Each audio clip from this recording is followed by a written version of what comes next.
Abantu benshi bafite ikibazo cyo gusobanukirwa inzira banyuramo kugira ngo baba baragwa bijuru. Nibyo koko, nanjye icyo kibazo nkimaranye imyaka isaga 30 kandi cyari cyaranshegesha umutima cyane. None se uwo mutwaro waba waraje kuwutorwa gute? Naje guhura n'abavugabutumwa bwiza bw'ubuntu bw'Imana bamenyesha ko Imana yatanze ijuru ku buntu ku muntu wese uzemera kwizera Yesu Kristo, akababarirwa ibyaha bye byose kubwe, akagirwa intungane mu maso y'Imana, bityo akabaho mu isi yizeye ijuru bidasubirwaho. Nanjye nuko byangendekeye muvandimwe, kandi nejejwe no kuba mu isi nzi neza ko afite ijuru.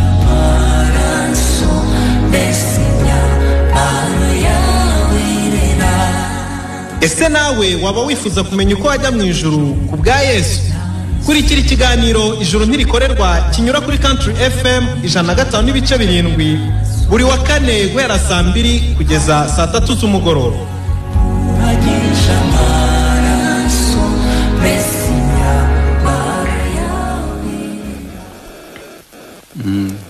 Dushimiye Imana cyane mu mugoroba mwiza nk'uyu nguyu Imana n'ubundi iduhaye gusohoramo. Ni umugoroba w'umugisha, ni umugoroba dushimira Imana cyane mu mitima yacu, kuko iba yaturinze, kandi twe iyo iturinze inatumenyesha ko ibiturindiye kugira ngo tugumye kubwira abari mu butumwa bwiza, dore ko ari wo murimo ukomeye nyamukuru dufite mu isi, wo kubwira abantu inkuru nziza kugira ngo abantu bakizwe, abantu biyunge n'Imana. Rero turi kuri izi mikoro tuje kuvuga inkuru nziza, ariko nanone nta muntu dutumye, kuko nabwo hari igihe umuntu yatekereza ko hari umuntu dutumye hano. Nta muntu w'inyama n'amaraso dutumye aha, nta n'idini duhagarariye, kugira ngo hari umuntu adatekereza ko hari nk'idini tuje duhagarariye hano, ntaryo. Dore ko Yesu niwe wagiye avugana mbere akiri hano mu buryo bugaragara, yagiye avugana n'abayobozi bayo, ngo barabigisha amategeko ndetse n'abafarisayo. Rimwe akababwira ati muzanabona ishyano kubera ko ngo mufata imitwaro idaterurwa, namwe mudashoboye gukozaho n'imitwe y'intoki mukayikorera abantu. Yabaga avuze ngo iki? Yabaga avuze ko iyo wigishije umuntu umubwira ngo nakora imirimo myiza ubundi azajye mu ijuru, ubufasha umutwaro utashoboye guterura ugashaka kuwukoreza undi muntu. Ibyo sibyo Yesu abo bantu yagiye babwira ngo aho bari hose bazabona ishyano. Yego. Niba mu ngeso zawe utarashoboye gukora ibikorwa byiza ngo ubintungane mu maso y'Imana, wibitegeko, hanyuma ugafata umurimo wo kujya ubyigisha abandi, uri umufarisayo, nibo Yesu yagiye abwira ngo bazabona ishyano. Abo rero ntago ari bo duhagarariye, tuzajya hagira wenda watekereza ko hari nk'idini duhagarariye runaka. Oya, twebwe tuba tuza hano no kuvuga inkuru nziza, ubutumwa bwiza Imana yatanze. Yesu ari kuvugana n'abo bantu rimwe, yarababwiye ngo muzabona ishyano, ariko dore impamvu. Ngo muzerezwa mu misozi no mu nyanja guhindura umuntu umwe ngo yemere idini yanyu. Ngo ariko iyo ayemeye akabayoboka, ngo abaruta kuba inkuge ebyiri umwana wa Gihenomu. Bishatse kuvuga ngo iyo umuntu ayobotse idini, sagakiza abagiye gushakamo, nubwo yabatekereza ko ariko ntakabona. Niyo mpamvu urimaramwe imyaka myinshi udafite ibyiringiro byo kujya mu ijuru, ukagumya guhamya ngo uri umunyabyaha umaze imyaka 20 cyangwa 30 mu idini. Ingorane wagize, bafashe imitwaro idaterurwa barayigukorera. Ikindi bo kubera ko batigeze binjira, banabaye imyugariro y'ubwami bw'Imana. Baba imyugariro gute? Icyambere ntibakijijwe, ariko n'ababagana bashaka gukizwa nabo ntibakizwa, kuko Yesu yaravuze ngo nta mpumyi yarandata iyindi. Rero Imana ishimwe cyane ko twebwe tuba tuje hano tuzanye inkuru nziza, cyangwa se tuzanye ubutumwa bwiza, ubutumwa umuntu yumva akaruhuka. Amen. Inkuru umuntu yumva yakizera akabona ubugingo buhoraho. Umuntu akaba intungane bya bintu wabuze mu ngeso zawe. Birashoboka ko umuntu yaba intungane bigizwe n'Imana akazanaba no mu ijuru. Amen. Ngero tugiye kubana mu kiganiro naho Imana Patrice, ariko ndi kumwe n'abavandimwe na Theophile Mushinzimana, nawe muri kumwe muri iki kiganiro. Nyagasana himbazwe uduhaye nyine kongera kubonana ni Salatiere mutagatifu ndawiga umugabo mwumva nkuko ari akagaruka. Nkaba nshimiye Imana iduhaye uburyo bwo kongera gusakaza amahoro mu mitima y'abateze amatwi Country FM kandi nkaboneraho gusuhuza abo dusangiye uwo mwuga twahawe n'Imana wo gusakaza amahoro kuko turabasakaza amahoro cyangwa turabatanga amahoro ariko mu mitima kuko ubundi umuntu akeneye amahoro ariko mu mutima ikitwa umuntu hava akagera inyoko umuntu wese avuka abuza amahoro kuko Imana niwe yabihamije mu ijambo ryayo iravuga ngo nta mahoro y'umunyabyaha kubera ko umuntu avuka n'ibyaha rero avuka n'amahoro atayafite rero bigasaba ngo nabwo yongera abona amahoro ariko azanywe n'ijambo ry'Imana kubw'ubutumwa bwiza bwamamazwa suhuje rero bene data hari abadusimburana kuri izi mikoro batwumva noneho cyangwa n'ikindi gihe barimo Dama na Emile n'abandi batangaza butumwa hirya no hino batangaza ayo mahoro mu mitima ubwo navuga ngo bashinzwe kubaka imitima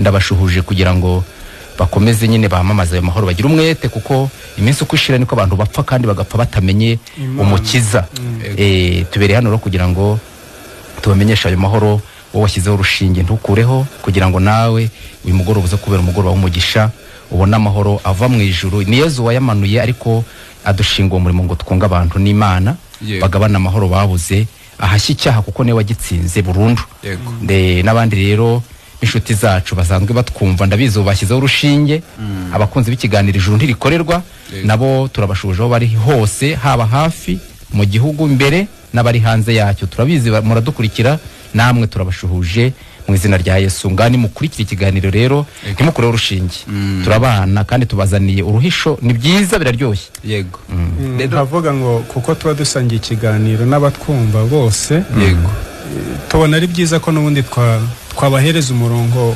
wa nimero mubasha koherezaho message kugira ngo ni message nta kuwuhamagaraho kiretse tuvuye hano muri studio ikiganiro kirangiye no kugira ngo nyine mushyireho ibitekerezo ibibazo kugira ngo byose dufatikanyirize hamwe kubiganiraho izo nimero ni 07 8 8 7 9 8 7 zone za message zisubiremo 07 8 8 7 9 8 7 ubwo uwo murongo uwashaka kutwohereza message ubwo hagati mu kiganiro mu gihe tutaratanga umurongo wo guhamagaraho wumva ukeneye kugira icyo ubaza turi no mu kiganiro gutya wakohereza message nabyo biremewe twayisoma kandi ugasubizwa tunashimira abantu batanze ibitekerezo kuri message ubushize bavuga ati turi kumwe turabumva turi intungane ikiganiro cyaradukijije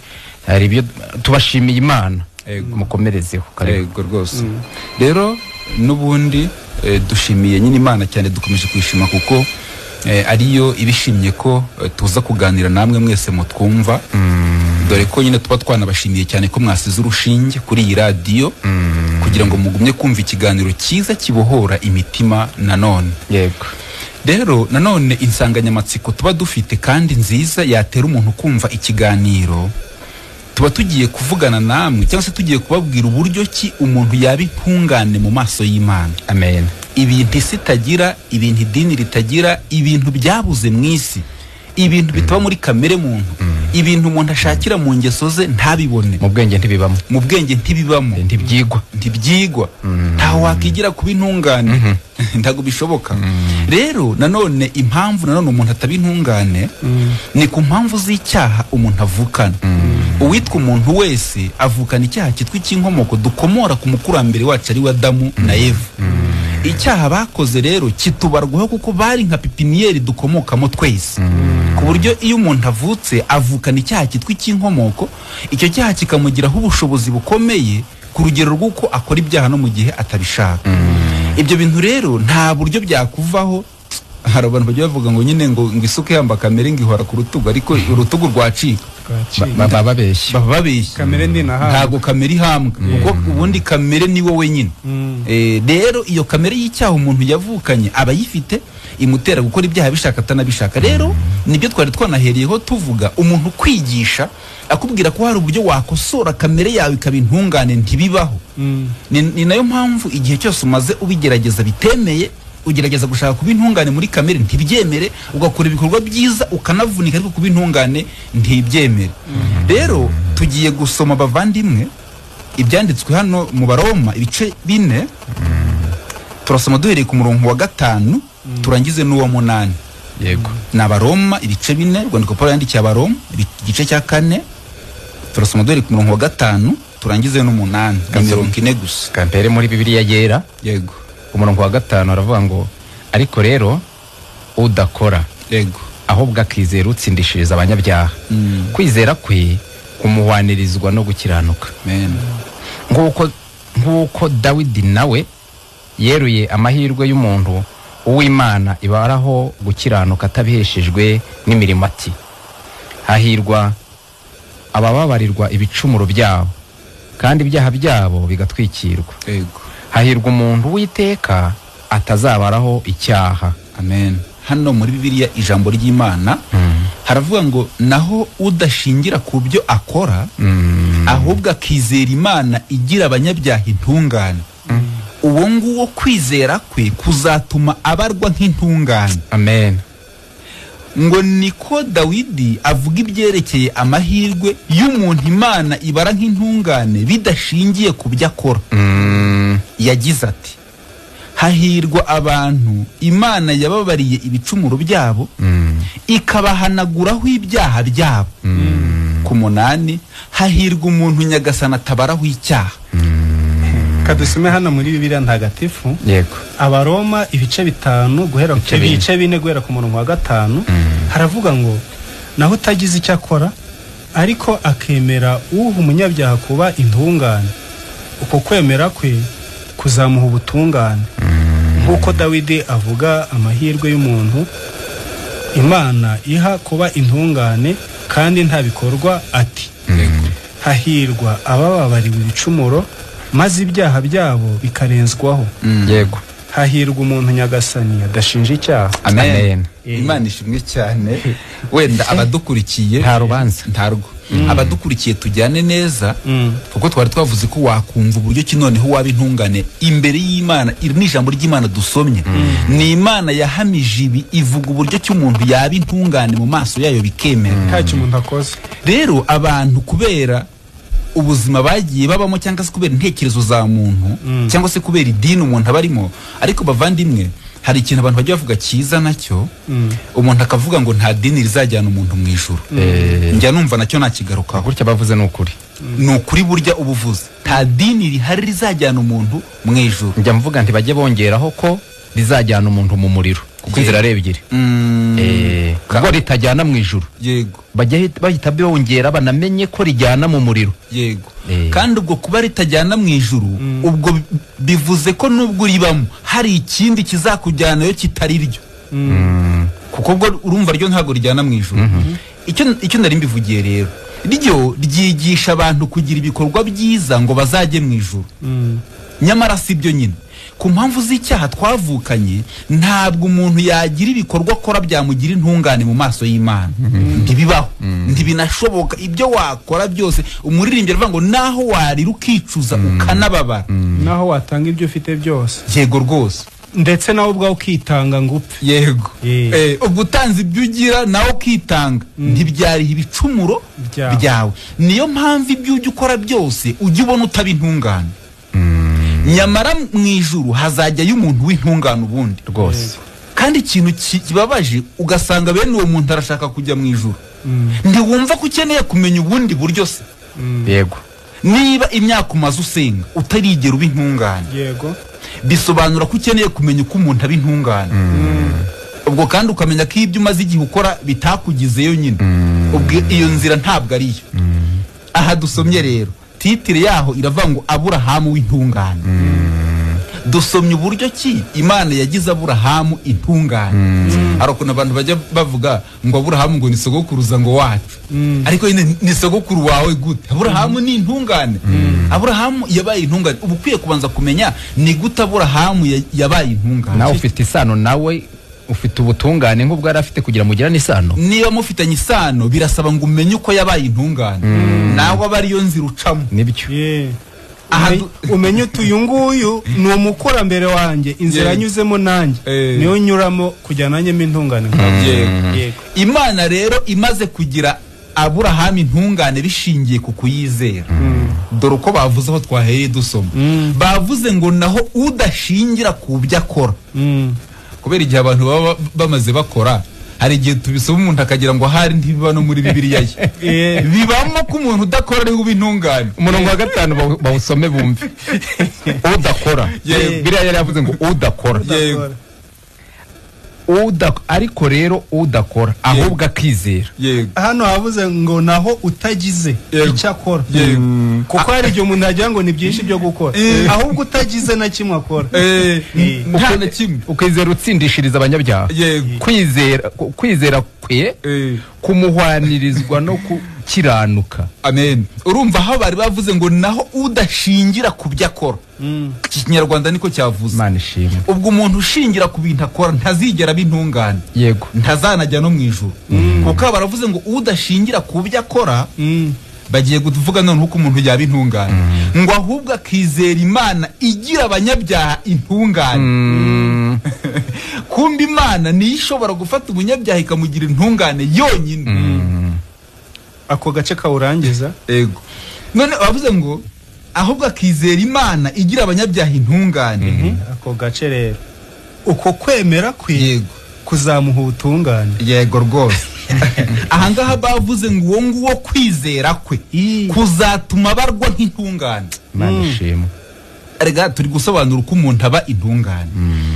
Iyo umuntu yizeye Kristo Yesu, ukemera ko icyazanye Yesu mu isi ari ukuza kwishyiraho ibyaha byawe byose n'ubugome bwawe. Iyo ubyemeye mu mutima ukabyizera, Imana ikugira intungane.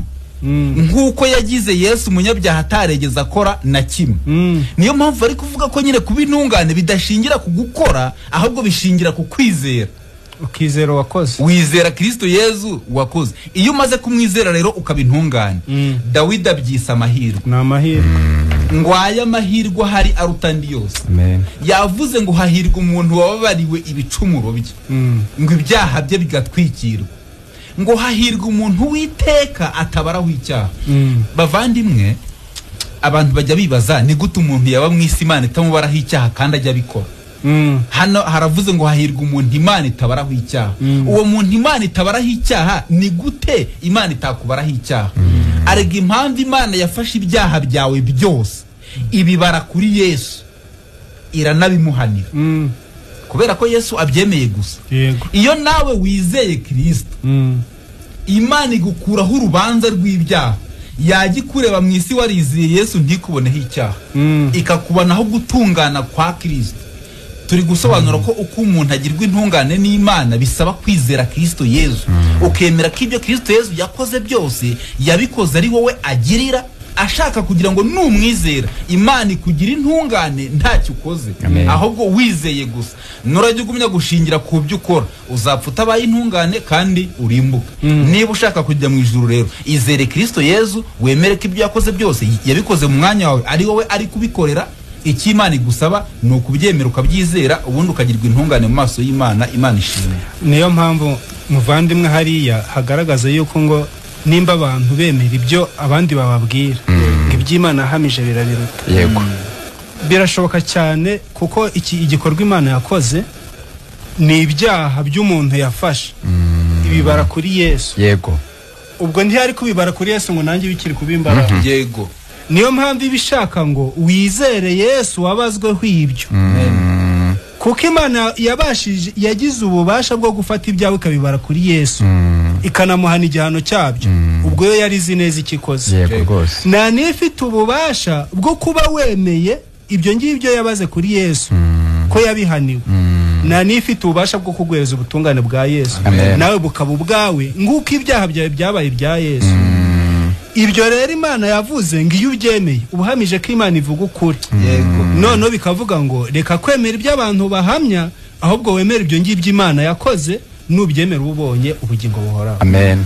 Birumvikana. Nkunda gutanga urugero nkabaza abantu, urabona hari amazu akodeshwa mu gihugu cyacu, cyangwa abantu bubaka kugira ngo abamacumbi bakayubaka neza hashingiye ukuntu baba ubushobozi bwabo bungana bakayarimbisha pe ariko bigasaba ngo umuntu uza kuryama mu iyo nzu nubwo ryaba ijoro rimwe aba afite amafaranga aza kwishyura noneho ukibaza nimba umuntu mu bushobozi bwe arimbisha inzu kugira ngo ijoro rimwe umukiriya ayiryamamo amuha amafaranga kandi menshi wowe urashaka kuzajya mu ijuru kuba yiteka ukoze iki ese ufite iki wakora cyatuma Imana ishingira ku ibyo bikorwa byawe ikaguha ijuru ese nuwuhe murongo mu byanditswe ubivuga none ukabona abantu bizeye ibintu bitaba mu byanditswe abantu bigishijwe ibintu by'ikinyuranyo n'iby'Imana yavuze noneho abantu bagundira ikinyoma baragenda bagira ngo kimera nkaho cyabaye ukuri kandi ari ikinyoma hashingiye ubwinshi bw'abagifite hashingiye imyaka myinshi abantu bakimazemo bagashaka kugihindura nk'ukuri kandi ari ikinyoma bitengo nuko kimaze igihe yego none hano Imana ihamije mu ijambo ryayo ngo udashingira ku bikorwa bye udashingira ku byo we yakora ahubwo akizera umva ikinyuranyo cyo gukora no kwizera noneho umugabane mwinshi w'abantu bashishikajwe no gukora yego ariko uko gukora ngahamya ko uko gukora kutinjiza umuntu mu ijuru kuko Imana ntabwo ibivuhamya mu ijambo ryayo n'ibyanditswe ntibishyigikira gukora ahubwo bishyigikira ko inzira Imana yaciye imwe rukumbi no kwizera ngo udashingira ku byo akora ahubwo akizera Imana y'abanyabyaha kuba intungane kwizera kwe kumuhanizwa no kuba intungane abatwumva nibamenye iki impamvu umuntu ashishikazwa no gukora nuko ariko twigishijwe tugeze ku isi kubera ko umuntu yakoze icyaha akivuka yavutse ari umunyabyaha twakoreye icyaha mu mukurambere wacu twese tuvuka turi abanyabyaha none umuntu atangira gushakisha icyamuhesha kwinjira mu ijuru none agahita ahura n'abamamyi nkunda kubita abamamyi n'abantu bacuruza ijuru batarigira mu bundi buryo ni nka besikoro ahubwo ati rero nukora gutya uzajyayo washingira n'ikibazo nawe wifitiye cyo kumva urishaka utazi aho ribonekera ukahita uyoboka ibyo bakubwiye gukora mwene data yavuze ngo ni umutwaro uba ugiye gukoreza abantu nyamara nawe ubwawe utigeze wikorera utigeze unashobora none uwo mutwaro abantu batashoboye bakawukoreza abandi bigatuma barushaho kuyoba inzira ijya mu ijuru kubera yuko iyo nzira ntabwo ica mu gukora Imana yagaruka rero yikakubwira ngo ijuru rirahenda ijuru rirera Imana irera Imana ni umutunzi nkunda amagambo Imana yagiye ivuga mu ijambo ryayo haro yavuze ngo Imana ni umutunzi w'imbabazi mu bintu itunze imbabazi mu mutungo ifite imbabazi none urashaka gukora none urayikorera ikizi ko wowe wanduye Yesaya yarabivuze mu gice cya mbere avuga ngo umuntu ni mubi kuva mu bworo bw'ikirenge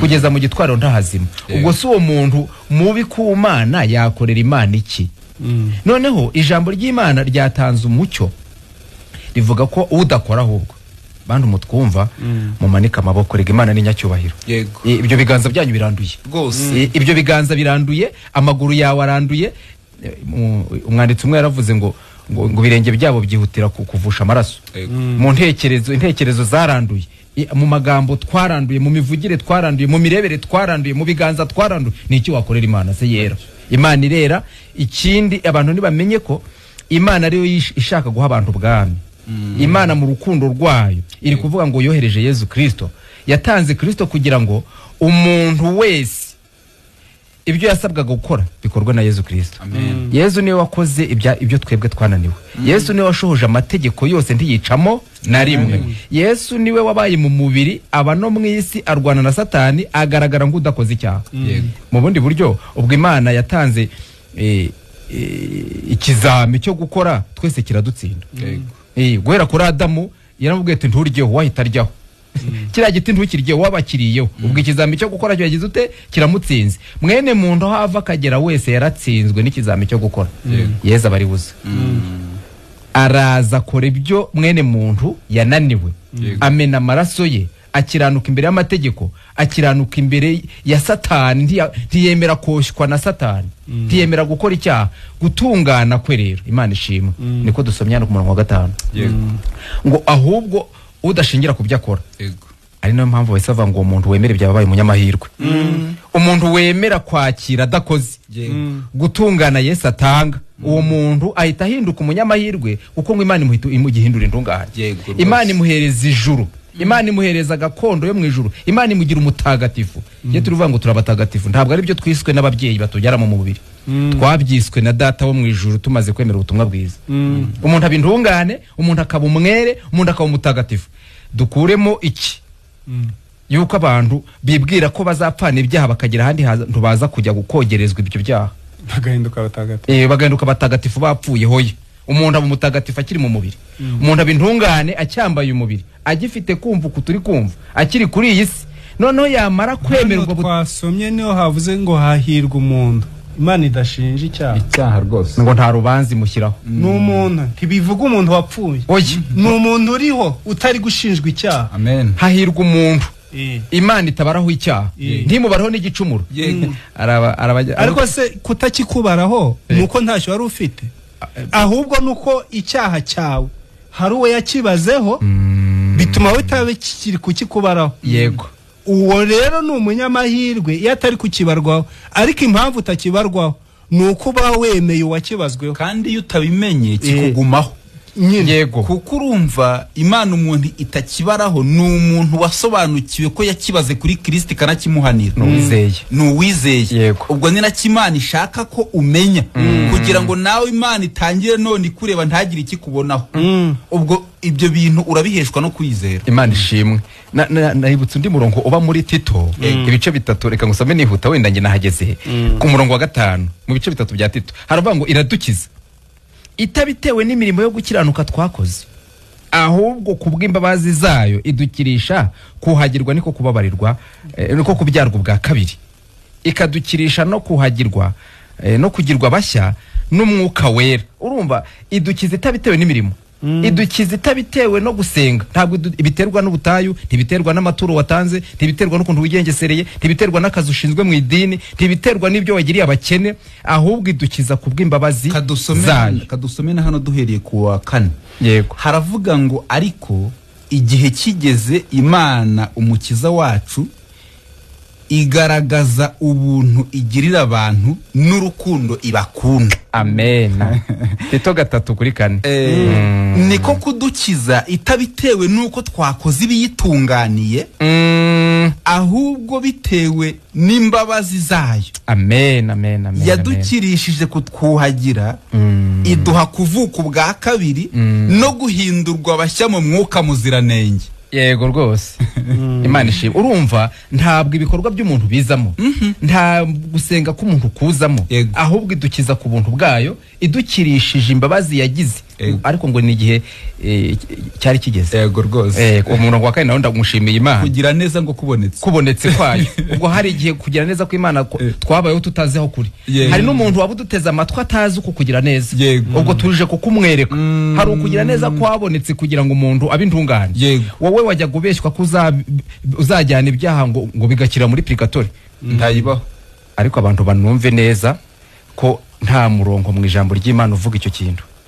Purgatori ntibaho. Abayamamaza n'abayigisha bajye babwira abari kubumva aho byanditse, kandi bibuke ko umuntu uvuga ibintu bitari mu ijambo ry'Imana nabwo abayikururira ubanza ku Mana n'umujinya w'Imana. Nyabune, umuntu upfuye ari umunyabyaha azanazuka ari umunyabyaha. Turaburira abantu kugira ngo batava mu mubiri bataramenya uburyo umuntu aba intungane. Birasaba rero ngo umuntu agirwe intungane n'Imana kubwo kwizera, kuramo ibikorwa byawe. Imana nihimbaza. Hano kuri message dufite abantu baba banohereza message. Uyu yavuze ngo yitwa Bazimaziki Martin, ngo ari Nyamasheke, ngo anyuzwe n'ikiganiro cyane. Tumushimiye Imana. Ngo ari kutubaza aho yadushakira. Yego, turatanga nimero zacu nyuma ko tuvuye muri studio, ubwo tuboneke neza tuganire bihagije. Aze kuzifata azaduhamagare. Wenda bagikomeza no kohereza ama message twahana abantu umurongo. Hari n'indi yenda katubanze tuyisome. Yego. Nayo ni witwa Gilbert, ngo nukuri iyo usomye neza aya magambo wumva ubohoka ingoyi. Nibyo Satani yatuzirikishije mu madini. Gusa nanjye ndabyumvise rwose. Imirimo siyo gukiranuka, ahubwo kwizera Yesu watumeneye amaraso, uwo yarangije byose. Amen. nibahambuke rega natwe tuba twaziye kugira ngo imirimo bakire. si yo gukiranuka ahubwo kwizera Yesu watumeneye amaraso. ubwo avuze ko imirimo itahesha umuntu gukiranuka kandi imirimo si ugukiranuka nyine. Yego rwose.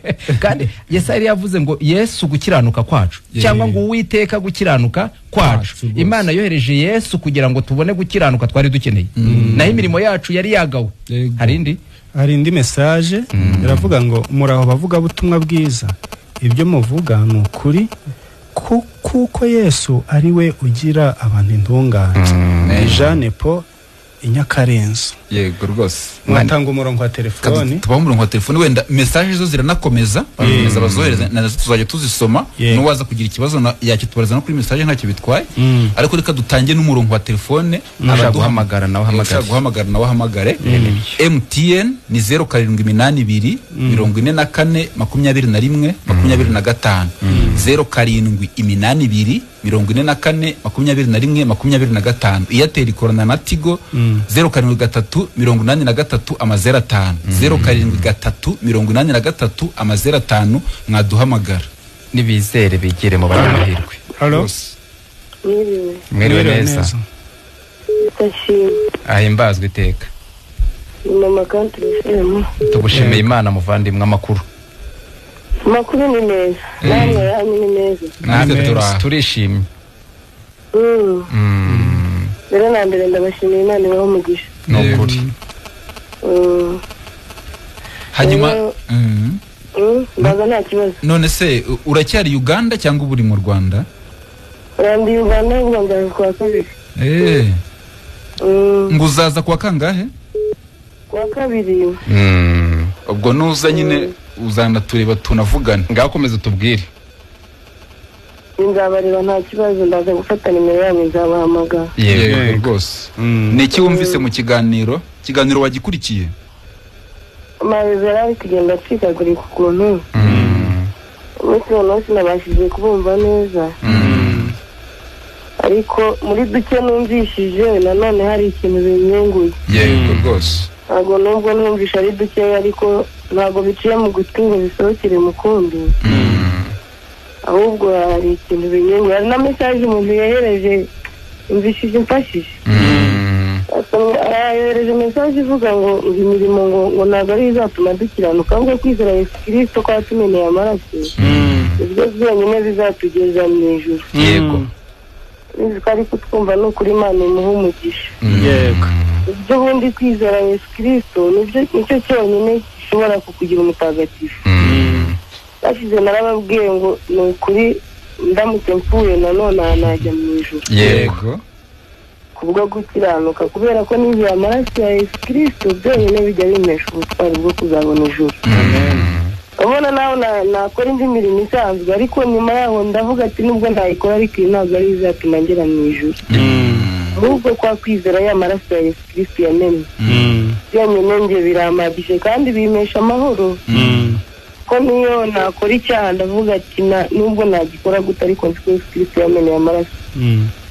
N'ibyaha nshobora kuba narakoze nshobora kuba narabyihaniye mu buryo ubundi buryo ariko namara kumenya ko Yesu Kristo yameneye amaraso muri nge nk'umutima no ku mubiri. None se wenda ufashije nk'abadukurikiye nabo bataranabimenya ubundi ni iki gituma umuntu yemerwa n'Imana akazanajya no mu ijuru? Ikintu gituma umuntu yemerwa n'Imana ntabwo ari iyi mirimo tuzakorera mu isi. Yego. Reka mbibwira abantu bari kwibeshya cyane.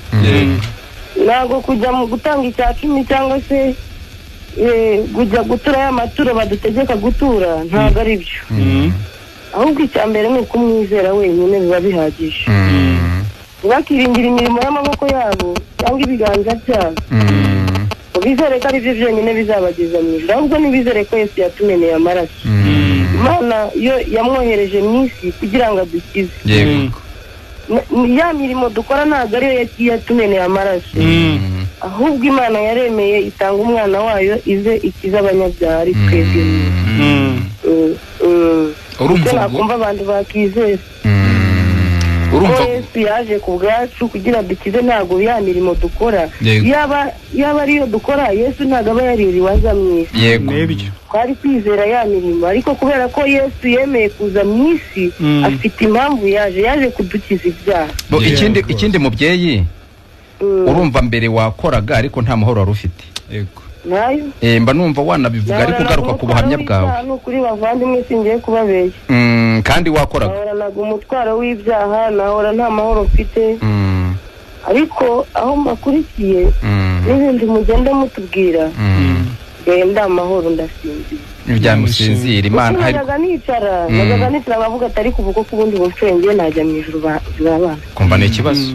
Umva nta juru mfite ariko maze gusobanukirwa ko Yesu Kristo yameneye amaraso numva kwa kurimbuka nta kundi sitagusigaye numva ndi mutagatifu. Amen. Umuntu yizera. Amen. Noneho aho twari tunasomye nyine n'ubwo utadukurikiye twari tubonye ko umuntu udashingira ku byo akora ngo ahubwo akizera Imana igira abanyabyaha intungane ngo uwo nguwo kwizera kwe kumuhwanirizwa no kuba intungane.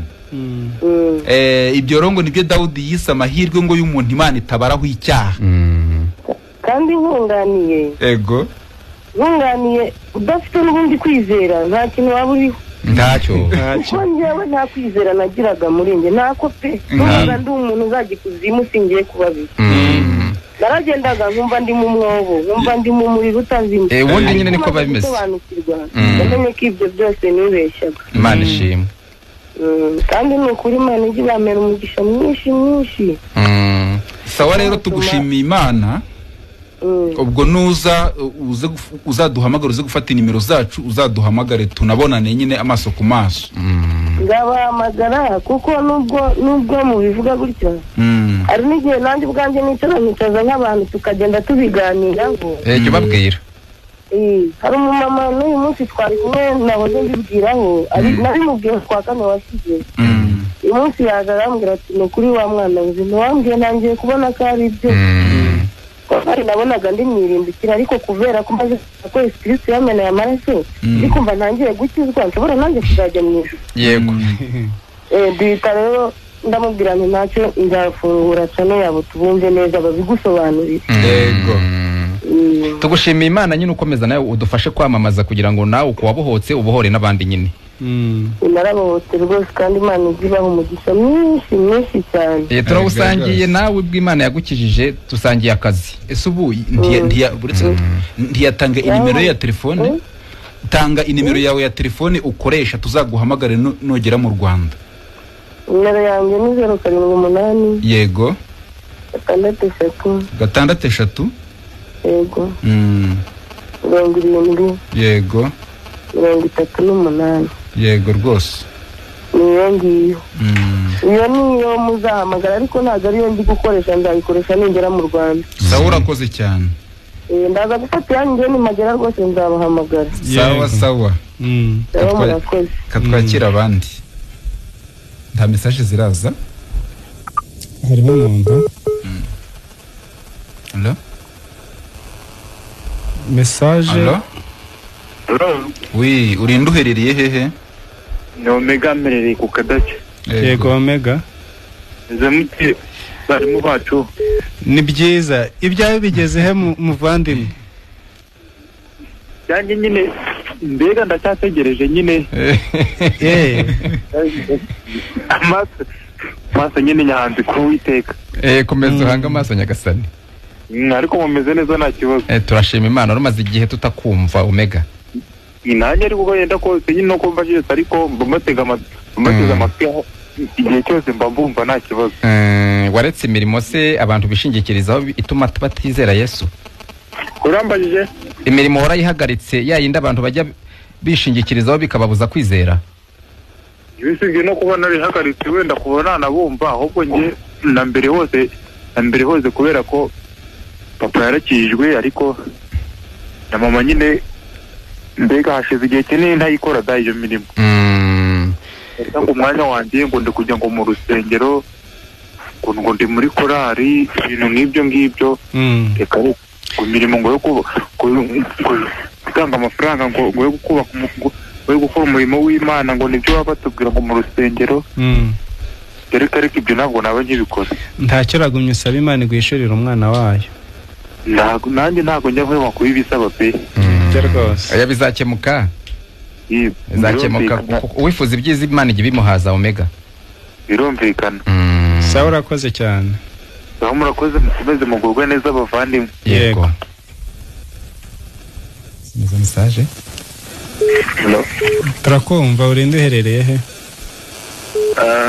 Bizimana Damascene kuri Simerwa. yego muvandimwe Rero ni Imana nanjye nyishimiye cyane ko nanjye ndi umwe mu banyamahirwe bari mu isi. mena yego rwose Urumva iranabihamije ariko bigahita bitanga n'itandukaniro ry'icyo abantu bita amahirwe n'abo abantu bita abanyamahirwe. yego abantu bazi ko amahirwe ari ukugira nk'ikabyara ebyiri ariko Imana yivuze ko amahirwe ari ukuba mu isi Imana itakubaraho icyaha tagushinja icyaha kabisa ariko ngo ibyo bintu n'ubundi nta kundi biboneka si uko umuntu atagikoze si n'uko umuntu atabikora ahubwo ngo nuko yafashe umwana wayo Kristo utarigeze kumenya icyaha ariko ikamuhindura icyaha ku bwacu ariko kugira ngo natwe duhinduke gukiranuka kw'Imana. Rero nyine Imana yafashe umwana wayo iramuhana ariko ijya kumuhana nta kindi yari igamije si uko yari yayikoreye icyaha ahubwo yari imuhaniye ibyaha byacu. Ibyo binakureho ikinyoma abantu bamazemo imyaka myinshi cyitwa ngo kwihana. Umuntu agakorera ibyaha Imana yarangiza akavuga ngo ni nawe ugiye kwihana. yakwemeye se ngo akwiye guhanwa n'Imana iyo yahemukiye ukagira ngo niwe wikoshereje. Nkunda kubaza abantu ntese ko mugira abana mu ngo zanyu iyo yakoze ikosa ujya uca inkono ukayimuha ngo niyihane cyangwa uramuhana wowe nk'umubyeyi. natwe rero nitwe twagombaga guhanwa duhaniwe ubunyabyaha bwacu ariko Kristo nk'umucunguzi ahagarara mu cyimbo cyacu ariko tukanahanwa n'uwo twahemukiye. yego nyine kubera ko Imana niyo twari twahemukiye. rero yahannye Kristo we wari wemeye kwishyiraho ayo makosa yacu noneho aba ari we Imana ifata iramuhana. rero bavandimwe nshimiye Imana nyine bw'inkuru nziza ikomeje kwamamara ndetse no gutangazwa kugira ngo abantu bave mu rujijo bamazemo igihe kinini ariko nunashima Imana no kuga bene data benshi bamaze kuva mu rujijo bose aho bari bagubwe neza bibera amahoro kubera ko ayo mahoro ava ku Mana agira abakiranutsi gusa. Imana rero yaciteka iravuga ngo nta mahoro y'umunyabyaha. ibyo umuntu yakunga byose akiri umunyabyaha nta mahoro ashobora kugira. Amahoro gusa aboneka ku bantu biyuze n'Imana abantu batabarwaho icyaha na kimwe bari mu isi. Amen. Abo bantu rero aho bari bakomeze bagubwe neza ariko n'abandi bafite inyota yo kumera gutyo nabo bakomeze bakurikire Country FM buri wa kane ntibakajye bacikwa ndetse no kuri YouTube bajye banyarukirayo barebe ijuru ntirikorerwa TV bakurikira ibiganiro bitanga ayo makuru nyamakuru meza yizewe cyane rwose bavandimwe. Amahoro rero tubashimiye Imana. Dama udusurize bene data aho ngaho cyane. yego ndabatasha kuri Simerwa barabakunda cyane bene data. Amen.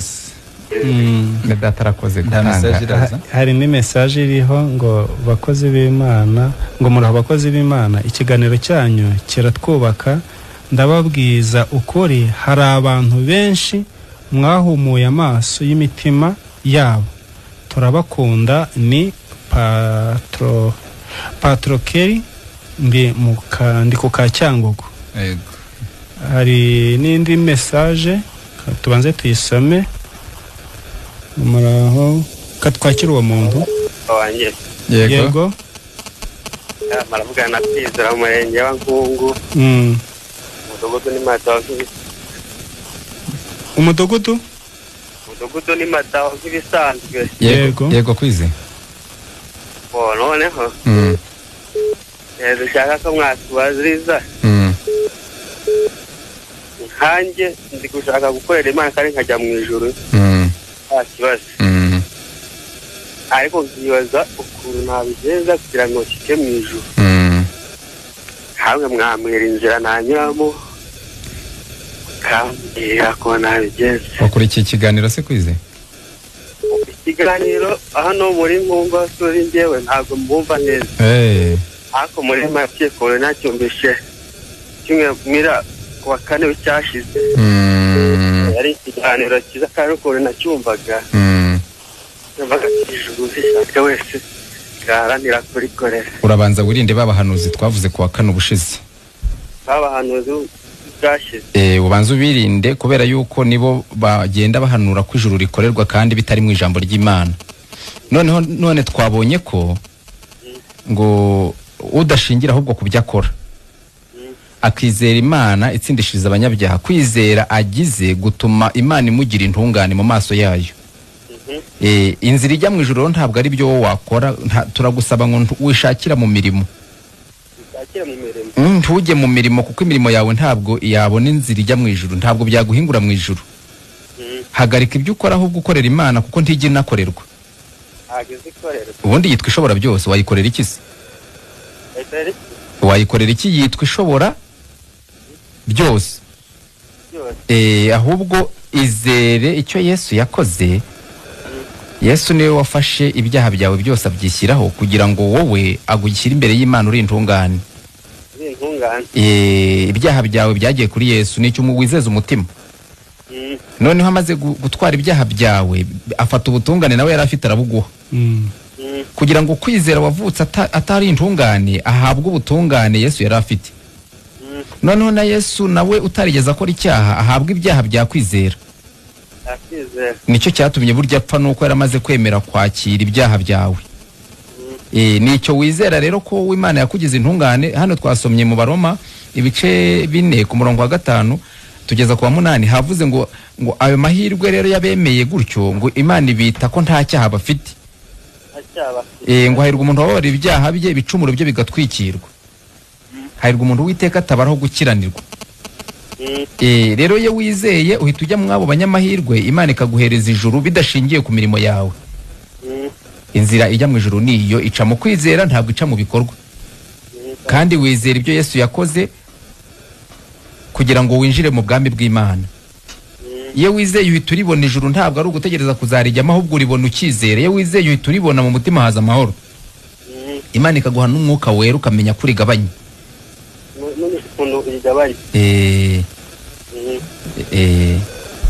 Wabisobanukiwe se kwize? Yasobanukiwe. Wumvishe ko inzira ijya mu ijuru ari iyihe? Agaro kuyikorera. Yego, icahe? Abandi umurongo ariko no kwizera ngatanga umurongo ariko ugende ubwira Imana ati Mana mpa kukwizera kugira ngo nkandagire mu nzira ijya mu ijuru. Ujye ukurikira ariko radio ujye ahantu nyine uyumva neza, ukurikira ikiganiro buri wa kane ndikigucike.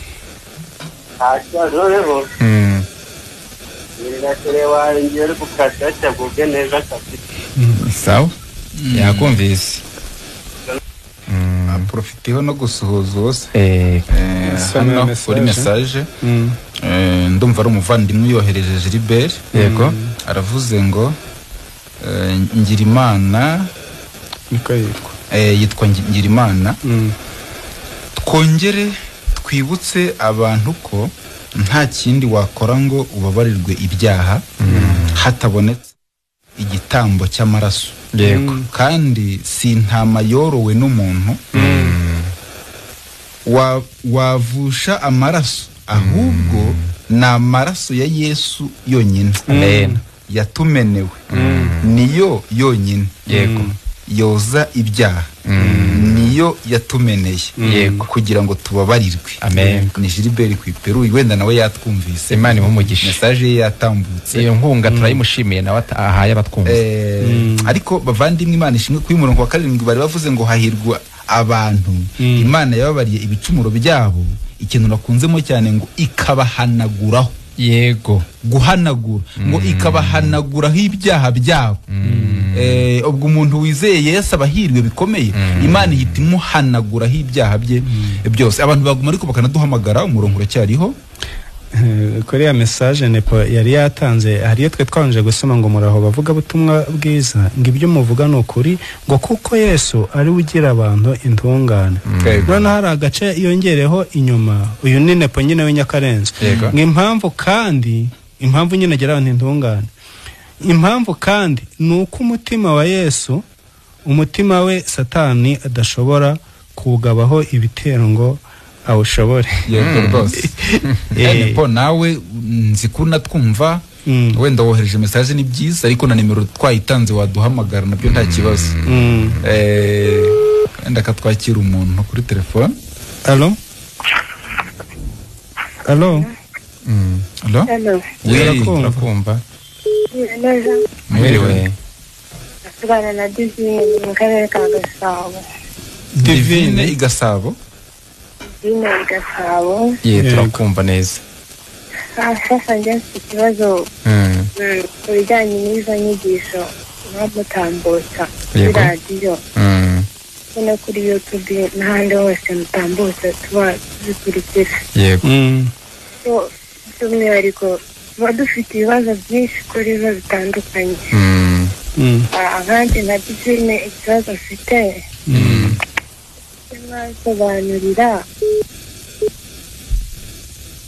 kivuge twumve. Umurongo uramucitse, yihangana agerageza ariko kuza kongera. Yego, wenda tanongeye yacunga nimero ya telefone nayo akaza gukomeza kutuvugisha. Afite ikibazo kandi afite ngo ibibazo byinshi ariko yaragiye kuvuga nibura kimwe. Yego, biranga. Twakira umuntu. Allo? Turakumva.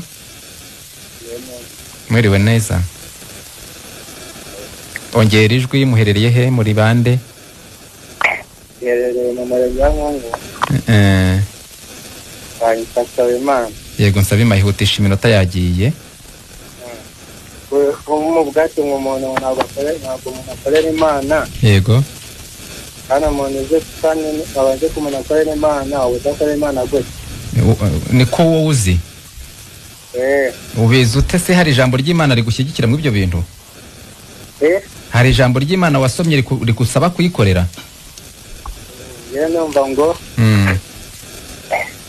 ikibonye ngo mugenzi wawe ngo gukorera Imana nyine ngo kujya gufasha umuntu ngo no gukorera Imana kuma nyine ataba kuyikorera. None se wumva ibyo wakoze byaraguhaye ijuru? Oya, ntabwo byamaye ijoro. None ikimenyetso rero, ihangane, ni ikimenyetso cy'uko nyine ibyo ubwo bitaguhaye ijuru kandi warabikoze, ni ikimenyetso cy'uko idakorerwa. Umva ko ijambo ry'Imana ryavuze ryo. Hano ijambo ry'Imana mu byakozwe no mu bice 17 kuri 24 haravuga ngo Imana yaremye isi n'ibirimo byose, iyo kuko ariyo mwami w'ijuru n'isi, ntiba mu nsengero zubatswe n'abantu. Ku murongo 25, kandi ntikorerwa n'amaboko y'abantu, ntigira ikikenye, kuko ariyo yahaye bose ubugingo no guhumeka n'ibindi byose. Nose ntujya wumva ukuntu uhumeka usubiza umwuka imbere wongera uwukurura uwusunika bikemera? Ndabyumva cyane. Birya rero kurya bitagurwa, nta hantu wabiguriye, niko n'ijuru ritagurwa. Niye guha guhumeka n'ibindi byose, niye kubyutsa mu gihe wasinziriye, niye guha ibindi byose ubujye ubona muri ubu buzima. Ntikorerwa rero, ntabwo ari umukene, Imana si umutindi. Yego. Yagiye ariko amenye ko Imana idakorerwa, kubera yuko Imana ni bosi, Imana ni umutunzi, Imana ni nyakubahwa, Imana ni umukire, nta kikennye. Ntabwo rero ikorerwa n'amaboko y'abana b'abantu. Allo? Allo? Yego. Uri nderereye he? Nitwa Simeo.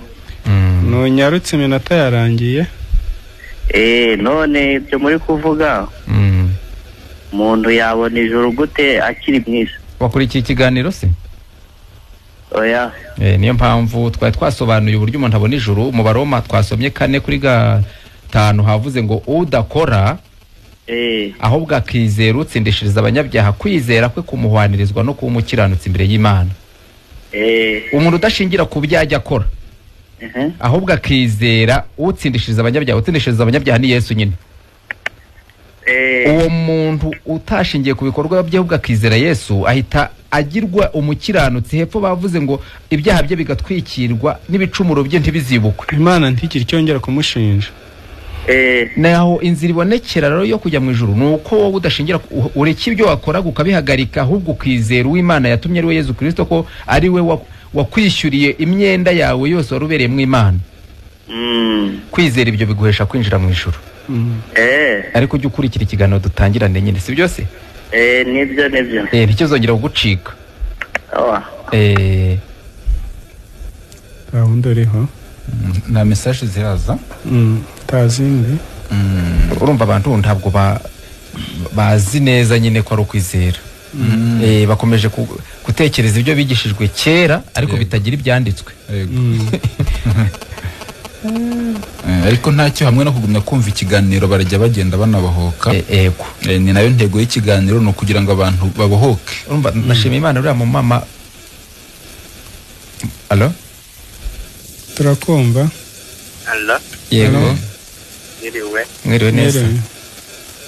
Maravugana kwizera murenge kibuntu ngwende utishe rero ikibazo cyawe. bazongeye kana kaga kubabaza. Era aho numvise kwizera bimpunguye kwiyavuza ati ngo rungo umuntu ngagomba ngo ijoro rirakorerwa. Oya ntirikorerwa, ijuru ni impano Imana yatanze. Abaye impano. Baje kucyo vuga ngo ngiro rirakorerwa nawe bidahuye. Nabamamye nyine nuko birinda, ntabwo rikorerwa Imana ritangiye ubuntu. Nabamamye. Yego nayi nazi kijuru rikorerwa ubuntu. Yego. Wararibonye se? Ijuru urarifite? Ijuru bebe kugeza ndarifite. Urarifite? Ndarifite. Waribonye ute? Ijuru konda naribonye. Narikoreye ariko Imana nyene jeni byaterinje njyamo numva ko mu mutima wanjye nta kibazo. Ariko muri make nayo urebye nta kibazo. Noneho katubaye nemera. Urumva uwe uzajya uhora utega amatwi ikiganiro buri wa kane saa 2, sibyo? Tugiye gutanga nimero ya telefone, wayifata na nyuma y'ikiganiro tukavugana. Rero inimero zanjye Nahimana Patrice ni 078 gatatu 167 163 Tigo 0722 167 163. Za Theophile ni 0782 799 877. Salatiere ni 0788 61 63 14. Sawa abo twabanye mwese mu kiganiro turabashimiye, ubwo naho butaha. Nyagasana baho umugisha.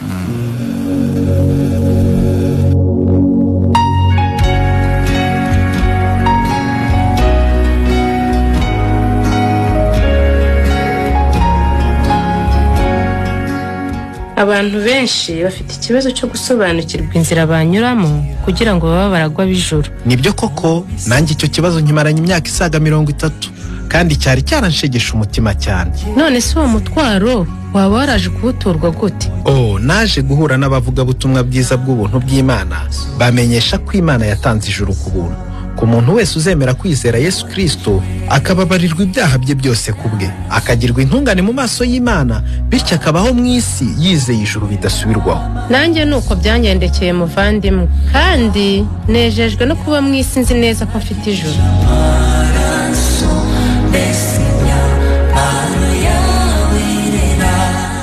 Ese nawe waba wifuza kumenya uko wajya mu ijuru ku bwa Yesu? Kurikira ikiganiro ijuru ntirikorerwa kinyura kuri Country FM 105.7 buri wa kane guhera saa 2 kugeza saa 3 z'umugoroba.